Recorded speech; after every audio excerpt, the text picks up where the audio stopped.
Amis du Bon Saint-Antoine et de l'Ermitage, bonjour. Aujourd'hui, c'est le dimanche des Rameaux. Alors, avec les disciples de Jésus, naturellement, nous l'acclamons à son entrée triomphale à Jérusalem, monté sur un ânon, sur un petit âne. Hosanna au Fils de David. Béni soit au nom du Seigneur celui qui vient. Mais le dimanche des Rameaux et cette entrée triomphale à Jérusalem est aussi pour Jésus le début de sa dernière semaine de vie. Parce que plus la semaine passe, plus il a conscience du drame qui va se jouer. Parce que toute cette semaine, d'ailleurs, est sous le signe du drame humain, de ce que la vie humaine peut avoir de plus dramatique en soi.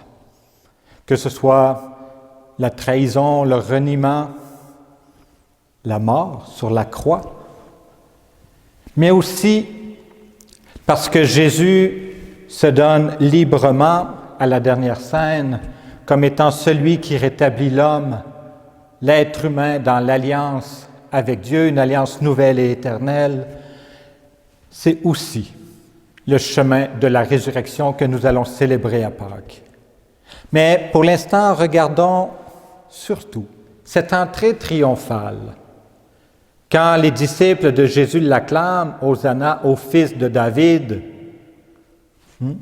ils se glissent dans cette espérance du peuple de voir arriver le Messie. Pour eux, oui, Jésus est le Messie, ce qui est vrai. Mais pour eux, à cet instant-là, et le Messie était pour être un fils de David, un de ses descendants. Et c'est ainsi qu'ils acclament Jésus, ils le reconnaissent comme tel. Qui plus est, il est monté sur un ânon, un petit âne que personne n'a encore jamais monté. C'est ce que le roi Salomon avait fait lorsqu'il avait été couronné roi, lui qui était fils de David. Salomon qui est une préfiguration de Jésus. Et on pourrait se demander, si c'est un roi, si c'est le Messie, pourquoi sur un âne et non pas sur un cheval? Ce serait plus fort, c'est plus signifiant. Mais il faut se rappeler qu'un des noms donnés au Messie, c'est Prince de la paix. De la paix entre les humains, mais de la paix avec Dieu. Prince de la paix.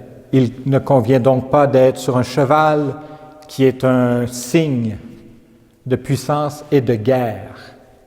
L'ânon est plus humble, plus petit, mais surtout considéré comme un animal pacifique.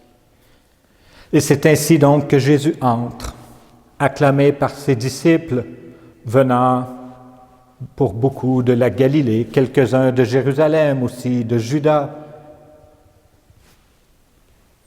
Et alors, déjà, certains vont lui dire de faire taire ses disciples, des pharisiens qui sont là, des gens de Jérusalem, et Jésus leur répondra, si eux se taisent, les pierres pourraient bien se mettre à crier.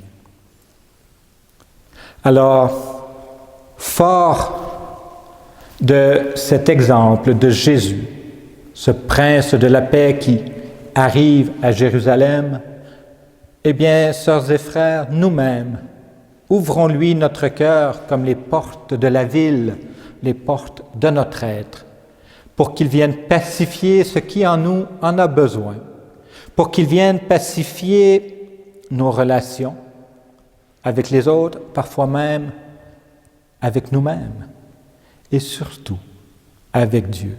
Et que Jésus, lui qui s'offre à la dernière scène, comme j'ai déjà mentionné, lui qui s'offre à chaque Eucharistie, eh bien qu'il soit vraiment l'agneau de Dieu qui scelle cette alliance avec le Père. Et que dans cette conscience et confiance, nous puissions continuer cette semaine, avancer dans notre marche vers Pâques, bien que cette marche passe nécessairement par la croix. Alors, chers amis, eh bien, qu'en ce dimanche des Rameaux, le Seigneur vous bénisse, lui qui est Père, Fils et Saint-Esprit, et qu'il soit votre paix et votre force pour avancer vers la pleine vie en Dieu. Bon dimanche et bonne montée vers Pâques.